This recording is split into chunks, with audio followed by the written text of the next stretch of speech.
அனைவருக்கும் வணக்கம். எல்லாரும் நல்லா இருக்கீங்களா? நல்லா இருப்பீங்க நம்புறேன். இன்னைக்கு விக்கிரவாண்டி தொகுதியில நாம் தமிழர் கட்சி வெற்றி பெறுவதற்கான வாய்ப்பு அதிகப்படியான அளவுல இருக்கு. அதிமுக தலைமை தெரிவித்த ஒரு செய்தியை இன்னைக்கு மக்கள் மத்தியில நம்ம எடுத்துட்டு போய் சேர்க்க வேண்டிய ஒரு கடமைக்கு நம்ம உள்ளாக்கப்பட்டிருக்கோம். எல்லாருமே இதை செய்வீங்கன்னு நான் நம்புறேன். இன்னைக்கு அதிமுகவுடைய வாக்குகள் விக்கிரவாண்டி தொகுதியின் இடைத்தேர்தலில் எந்த ஒரு கட்சிக்கு விழுதோ அந்த கட்சி தான் வெற்றி பெறும். அதுல எந்த மாற்று கருத்தும் இல்லை. எதனால சொல்றேன் அப்படின்னா, 2021 சட்டமன்ற தேர்தலில் திமுக வேட்பாளர் புகழேந்தி அவர்கள் தான் வெற்றி பெறாரு. அவர் பெற்ற வாக்குகள் என்பது 95,000 சில்லற 95,000 சில்லற பெற்று அந்த தொகுதியில புகழேந்தி அவர்கள் வெற்றி பெறாரு. இன்னைக்கு அவர் இறந்த காரணத்தினாலதான் விக்கிரவாண்டி தொகுதியில இடைத்தேர்தல் வந்திருக்கு. அதே 2021 சட்டமன்ற தேர்தலில் அதிமுக சார்பாக போட்டியிட்ட வேட்பாளர் முத்தமிழ் செல்வன் அவர் வாங்கிய வாக்கு என்பது 84,157 வாக்குகள், கிட்டத்தட்ட 11,000 வாக்குகள் வித்தியாசத்துல தோல்வி அடைந்திருக்கிறார் அதிமுகவின் வேட்பாளர். 2021 சட்டமன்ற தேர்தலை பொறுத்த வரைக்கும் பாமக, பாஜக எல்லாமே கூட்டணி வச்சு நின்னாங்க. அப்போ யாருடைய ஓட்டு இது அப்படின்னு சொல்லி நம்மளால கணிக்க முடியாது. எல்லாமே கூட்டத்தானே வச்சிருக்காங்க. 84,000 வாக்குகள்ல பாமகவுடைய ஓட்டு எத்தனை, பாஜகவுடைய ஓட்டு எத்தனை, அதிமுகவுடைய ஓட்டு எத்தனை அப்படின்னு சொல்லி நம்மளால கணிக்க முடியாது. ஆனால் 2024 பாராளுமன்ற தேர்தல் நடந்தது. விழுப்புரம் பாராளுமன்ற தொகுதிக்கு உட்பட்ட விக்கிரவாண்டி தொகுதியில மட்டும் அதிமுக தேமுதிக கூட்டணி வாங்கிய வாக்குகள் என்பது 65,365 வாக்குகள். பாக்கியராஜ் அவர்கள் அதிமுக சார்பாக போட்டியிட்டார். அப்போ 65,000 வாக்குகளை 2024 பாராளுமன்ற தேர்தலில் விழுப்புரம் பாராளுமன்ற தொகுதிக்கு உட்பட்ட விக்கிரவாண்டி தொகுதியில மட்டும் இந்த கூட்டணி கட்சி வாங்கியிருக்கு. இதுல ஒரு 5,000 வாக்குகள் தேமுதிகவோட வாக்குகள்னு வச்சுக்கோங்க. மீதி 60,000 வாக்குகள் அதிமுகவுடையதுதான். அப்போ 60,000 வாக்குகளை வச்சிருக்காங்க அதிமுக. கிட்டத்தட்ட 95,000 வாக்குகள் வாங்கினாலே அந்த வேட்பாளர் வெற்றி பெற்ற வேட்பாளர். இன்னைக்கு எல்லா கட்சி திமுக நாங்க பெரிய கட்சிங்கிறாங்க. அவங்க அதிமுக வெளிப்படையா ஆதரவு கேட்கறாங்க. இன்னொரு பக்கம் பாமக, நாங்க மெஜாரிட்டியா இருக்கோம், அவங்க ஜாதி அரசியல் பண்ணக்கூடியவங்க, ஈரோடு கிழக்கு இடைத்தேர்தலில் போட்டியிட மாட்டாங்க, ஆனா விக்கிரவாண்டியில மட்டும் போட்டிடுறாங்க அப்படின்னா அவங்க ஜாதி கட்சி தான், அவங்க ஜாதி அரசியல் தான் பண்றாங்கிறது வெளிப்படையாக தெரிகிறது. அவங்க என்ன பண்றாங்கன்னா, அம்மையார் ஜெயலலிதா அவர்களின் புகைப்படத்தை வச்சுக்கிட்டு அவங்க வாக்கு சேகரிச்சுக்கிட்டு இருக்காங்க. இப்போ அதிமுகவுடைய தலைமை அவங்க ஒரு விஷயம் சொல்லணும் இல்லையா? திமுகவும் ஆதரவு கேட்கறாங்க அதிமுக, பாமகவும் ஆதரவு கேட்கறாங்க அதிமுக. அண்ணன் சீமான் அவர்கள் வெளிப்படையாகவே இந்த முறை தேமுதிக தொண்டர்கள், அதிமுக தொண்டர்கள் எல்லாருமே எங்களுக்கு ஓட்டு போடுங்க, நான் 2011 இருந்து 2014 வரைக்கும் அதிமுகவுக்காகவும் தேமுதிகவுக்காகவும் உழைத்திருக்கிறேன் அப்படின்னு சொல்லி அண்ணன் சீமானும் வெளிப்படையா சொல்லிட்டாரு.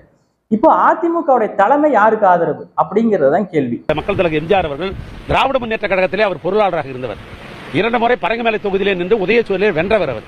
திமுகவின் பொதுப்பணித்துறை அமைச்சர் ஏவா வேலு அவர்கள் ஒரு பத்திரிகையாளர் சந்திப்புல அதிமுகவின் தொண்டர்கள் எல்லாம் இந்த முறை திமுக ஓட்டு போடுங்க, திராவிட கட்சி என்கிற அடிப்படையிலும் எம்ஜிஆரே எங்க கட்சியில் இருந்தவர் தான் 2 முறை உதயசூரியன் சின்னத்தில் நின்றவர் என்ற அடிப்படையிலும் அதிமுகவின் தொண்டர்கள் எல்லாம் திமுகவுக்கு ஓட்டு போடுங்க அப்படிங்கிற மாதிரி அவர் சொல்லியிருக்காரு. அவருக்கு பதில் கொடுக்கிறாரு அதிமுகவின் முன்னாள் அமைச்சர் ஜெயக்குமார் அவர்கள். அவர் என்ன தெரியுமா பதில் கொடுத்தாரு? முன்னாள் அமைச்சர் ஜெயக்குமார் இது கொஞ்சம் கூட வெக்கம் இல்லாம ஒரு இந்த கருத்தை எப்படி சொல்றாங்கன்னு தெரியல. கட்சி கழிச்சுட்டு பேச எங்க கூட அதிமுக எல்லாமே சேர்ந்துடலாமே. இதை அமைச்சர் ஜெயக்குமார் ஏவா வேலு அவர்களுக்கு என்ன பதில் கொடுத்தாருன்னா, வெக்கமா இல்ல, இதுக்கு பேசாம கட்சியை கழிச்சிட்டு எங்க அதிமுக இணைஞ்சிருங்களேன் அப்படிங்கிற மாதிரி அவர் பதில் கொடுக்கிறாரு. அப்போ திமுகவுக்கு அதிமுக தலைமை ஆதரவு கிடையாது. திமுக அராஜகம் பண்ணும், சட்டம் ஒழுங்கு சீர்கடும், ஜனநாயகம் இருக்காது, அதனால தான் நாங்க தேர்தலே புறக்கணிக்கிறோம் அப்படின்னு சொல்லிட்டு அதிமுக தேர்தலை புறக்கணிக்கிறாங்க. இப்ப இந்த அதிமுகட்டே ஆதரவு கேட்குறீங்க, அதிமுகவின் தொண்டர்கள் எங்களுக்கு ஓட்டு போடணும்னா எப்படி போடுவாங்க? இன்னொரு பக்கம் பாமக அம்மையார் ஜெயலலிதா அவர்களின் புகைப்படத்தை பயன்படுத்தி கொண்டு வாக்கு சேகரிச்சுக்கிட்டு இருக்காங்க. இது குறித்து அதிமுக தலைமை என்ன வெளியிட்டு இருக்காங்க அப்படின்னா, அதிமுகவின் தொண்டர்கள் ஒரு ஓட்டு கூட பாமகவுக்கு போற்றக்கூடாது அப்படின்னு சொல்லி எடப்பாடி அவர்கள் வெளிப்படையாக அறிவிச்சுக்காரு. சித்தப்பாவுக்கு உண்மையிலேயே மிகப்பெரிய நன்றி. சித்தப்பான்னு சொல்லும்போது கோவம் வருமே, அந்த கோவம் வரணுங்கிறதுக்காக மட்டுமே சித்தப்பா என்கிற வார்த்தையை மீண்டும் மீண்டும் நாங்க பயன்படுத்துறோம். சித்தப்பா எடப்பாடி பழனிசாமி அவர்கள். நாம் தமிழர் கட்சியையும் அதிமுகவையும் ஒப்பிட்டு பேசும்போது சில நபர்கள் உங்க சித்தப்பா அப்படின்னு சொல்லிலாம் பேசுவாங்க, அப்புறம் தம்பிகள்னு சொல்லி பேசுவாங்க. இந்த மாதிரி சில வார்த்தைகள் எல்லாம் பயன்படுத்துவாங்க. அதையே நம்ம அப்படியே அடையாளமா எடுத்துக்கொண்டுதான். இப்ப தம்பிகள்னா நம்ம தம்பி சூர்யா, தம்பி அப்படின்லாம் சொல்லி வளைவொலி இருக்கும். அதான் நம்ம தம்பின்னு சொல்லி நம்மள பேசும்போது நம்ம தம்பி தான், ஆமா தம்பி தான்ப்பா, நாங்க தம்பி தான் நாங்க, சித்தப்பா தான், எடப்பாடி அவர்கள் எங்களுக்கு சித்தப்பா தான். என்ன இப்ப ஒன்றும் பண்ண முடியாது ஃப்ரெண்ட்ஸ். அளப்பற ஸ்டார்டிங் ஃப்ரெண்ட்ஸ். அதிமுக தலைமைக்கு கட்டுப்பட்டு தலைமை என்ன அறிவிச்சதோ அதை வந்து அதிமுகவின் தொண்டர்கள் கொஞ்சம் களத்துல அதிமுக போட்டியிடலன்னு ஒதுங்கி இருக்காம தலைமைக்கு கட்டுப்பட்டு பொது எதிரியான திமுகவை அப்புறப்படுத்தக்கூடிய வேலைகளை செய்யணும் அப்படின்னா நீங்க ஓட்டு போட வேண்டியது யாருக்கு? நாம் தமிழர் கட்சிக்கு. ஒன்னும் சொல்ல முடியாது. இப்ப பாமகவை நம்பி நீங்க நின்னீங்கன்னா அடுத்த முறை 2026 சட்டமன்ற தேர்தலில் திமுக கூட கூட்டணி போனா ஆச்சரியப்படுறதுக்கு ஒண்ணும் இல்லை. எழுதி வச்சுக்கோங்க. ஆச்சரியப்படுறதுக்கு ஒண்ணும் இல்லை, வியக்கிறதுக்கு ஒண்ணும் இல்லை. போனவங்க தான், ஏற்கனவே போனவங்க இன்னமும் போறதுக்கான வாய்ப்பு இருக்கு. பொது எதிரியான திமுகவை அப்புறப்படுத்த வேண்டும் என்றால் இந்த முறை அதிமுகவின் தொண்டர்கள் எல்லாம் தலைமைக்கு கட்டுப்பட்டு நாம் தமிழர் கட்சிக்காக கொஞ்சம் வேலை செய்யுங்க.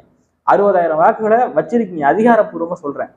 அந்த 60,000 வாக்குகளை நாம் தமிழர் கட்சிக்கு விழுந்து ஒரு சட்டமன்ற உறுப்பினர், இப்ப பாமக சார்பாக சட்டமன்ற உறுப்பினர்கள் ஏற்கனவே உள்ள இருக்காங்க. அவங்களுக்கு ஏற்கனவே சட்டமன்ற உறுப்பினர்கள் இருக்காங்கப்பா. நாங்க கேட்கறது முதலாக ஒரு சட்டமன்ற உறுப்பினர் ஒரு ஆளை உள்ள அனுப்பினாலும் அவங்க பேசக்கூடிய கருத்துக்கள் தமிழ்நாட்டுக்கு தேவையான கருத்துக்களாக இருக்கும். அவங்க வைக்கக்கூடிய கோரிக்கைகள் எல்லாரும் தெரிச்சு ஓடக்கூடிய ஒரு சூழலை ஏற்படுத்துவாங்க சட்டமன்றத்துல. அதனால தான் நாங்க கேட்டுக்கிறோம், வெற்றி பெற வேண்டும். இந்த முறை வெற்றி பெற வேண்டிய கட்டாயத்துல நாம இருக்கோம். இந்த செய்தியை தெரியப்படுத்துங்க. அதிமுக தலைமை இப்படி சொல்லியிருக்காங்கிறத எல்லா இடத்துலையுமே தெரியப்படுத்துங்க. அதிமுகவின் தொண்டர்களின் வாக்குகள் இந்த முறை நாம் தமிழர் கட்சிக்கு விழ வேண்டும்.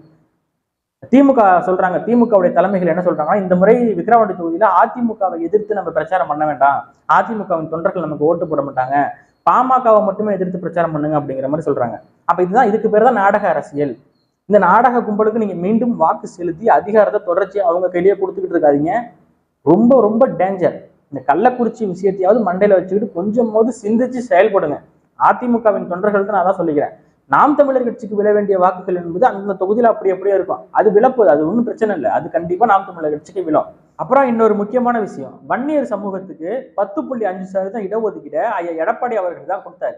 அவர் கொடுத்ததனுடைய விளைவு அவருக்கு எந்த அளவுக்கு பாதிப்பு ஏற்படுத்துச்சுன்னா, தென் தமிழகத்தில் இருக்கக்கூடிய மக்கள் எல்லாம் இன்னைக்கு என்னமோ எடப்பாடி அவர்களை மிகப்பெரிய ஒரு துரோகி போல பாக்குறாங்க. அவரையும் ஒரு சாதி என்கிற ஒரு வட்டத்துக்குள்ள சுருக்கி விட்டார்கள். யாரு? இந்த இவர்கள் எல்லாம் திட்டம் போட்டு, இந்த பாமக இந்த பாஜக எல்லாம் திட்டம் போட்டு அவரை வீழ்த்த வேண்டும், அவரை வந்து ஒண்ணு இல்லாம ஆக்கி பாஜகவை வளர்த்தெடுக்கணும், அதிமுகவை ஒழிச்சு அதுல பாஜகவை வளர்த்தெடுக்கணும் அப்படிங்கிற ஒரு திட்டத்தோட இன்னைக்கு எடப்பாடி அவர்களை ரொம்ப பெரிய அளவுல வீழ்த்திட்டாங்க. எதுக்கு? 10.5% இடஒதுக்கீடு கொடுத்தாரு. 10.5% இடஒதுக்கீடு கொடுத்தது நான் தப்புன்னு சொல்லல, எல்லாருக்கும் கொடுக்கணும்ல. ஒருத்தவங்களுக்கு கொடுத்துட்டு ஒருத்தவங்களுக்கு கொடுக்கலன்னா அது மிகப்பெரிய ஒரு தப்பான செயல் தான். சாதி வாரியா கணக்கெடுப்பு எடுப்பேன் அப்படின்னு சொல்லியிருந்தாரு எப்ப? தேர்தல் முடிஞ்சதுக்கு அப்புறம். ஆனா தேர்தலுக்கு முன்னாடியே வன்னியர் சமூகத்துக்கு மட்டும் 10.5% கொடுத்துட்டாரு. அப்படி கொடுத்ததுனால இன்னைக்கு அதனுடைய விளைவு என்ன ஆயிடுச்சு பாத்தீங்களா? அவரை வந்து ஒரு சாதி தலைவராக, ஒரு சாதிங்கிற வட்டத்துக்குள்ள சுருக்கிட்டாங்க. தான் சார்ந்த சாதிக்கு மட்டும் 10.5% இடஒதுக்கீடு கொடுத்துட்டாரு. அங்க முத்துராமலிங்க தேவர் ஐயா அவர்களுடைய நினைவிடத்துக்கு சென்று மரியாதை செலுத்தும் போது அங்க செருப்பு எடுத்துலாம் வீசுறாங்க. அதெல்லாம் நம்ம பாக்குறோம். அந்த அளவுக்கு ஒரு மிகப்பெரிய அளவுல தென் தமிழக மக்கள் மத்தியில ஒரு கொதிப்பை ஏற்படுத்தக்கூடிய நிலையை உருவாக்கிட்டாங்க இவர்கள் எல்லாம் ஒன்றாக சேர்ந்து. இந்த அண்ணாமலை இவர்களெல்லாம் எடப்பாடி அவர்களின் அறியாமையையும் அவருடைய யதார்த்த தன்மையையும் பயன்படுத்தி கொண்டு அவரை வீழ்த்துவதற்காக இந்த பாஜக தலைவர் அண்ணாமலை இவர்கள் எல்லாம் ஒன்னா சேர்ந்து இப்படி பண்ணிட்டாங்க. இதுதான் மக்களை உண்மை. சாதி ரீதியா கணக்கெடுப்பு எடுத்து அப்படி கொடுத்தா தான் அந்த இடஒதுக்கீடு அந்த சமூகத்துக்கு நிரந்தரமாக இருக்கும். இப்ப என்ன ஆச்சு? 10.5% இருக்கா உங்களுக்கு? இல்ல அது நீ எடுத்துருவாங்கன்னு இவருக்கே தெரியும், அன்புமணி ராமதாஸ் அவர்களுக்கு தெரியும். இது கொஞ்ச நாள் தான், கோர்ட்ல கேஸ் போட்டா நிக்காது, எதன் அடிப்படையில கொடுத்தீங்க, எப்படி 10.5 கொடுத்தீங்கன்னு கேட்டா ஒண்ணுமே பதில் இருக்காது. பதில் இல்லைன்னா என்ன ஆகும்? ரத்து பண்ணிடுவாங்க. ரத்து பண்ணிட்டாங்க. அது அவங்களுக்கு தெரியாதா? அன்புமணி அவர்களுக்கு தெரியாதா? பெரிய அரசியல்வாதி, எவ்வளவு பெரிய அறிவோட இருக்காருன்னு நீங்க தான் சொல்றீங்க. அப்ப அவருக்கு தெரியாதா? அது நிக்காதுங்க. கோர்ட்ல போய் ஒரு இசைவேளாளர் கேஸ் போட்டு நிறுத்திவிட்டாரு. இசைவேளாளர்ங்கிறது மைனாரிட்டி சமூகம், அவங்க இன்னைக்கு கேஸ் போட்டு நிறுத்திருக்காங்க. இசைவேளாளர்னா யாரு? டும்னு மால் அடிப்பாங்கல்ல, மேலக்கார நாயக்கர் இங்க வரும்போது அவங்க இசைவேளாளர் மாத்திட்டாங்க. அவங்க யாருன்னு நான் சொல்ல தேவையில்ல. அதுவும் இந்த திமுகவை சேர்ந்த ஒரு சில நபர்கள் தான் இருக்காங்க. அதெல்லாம் உங்களுக்கு தெரியும்.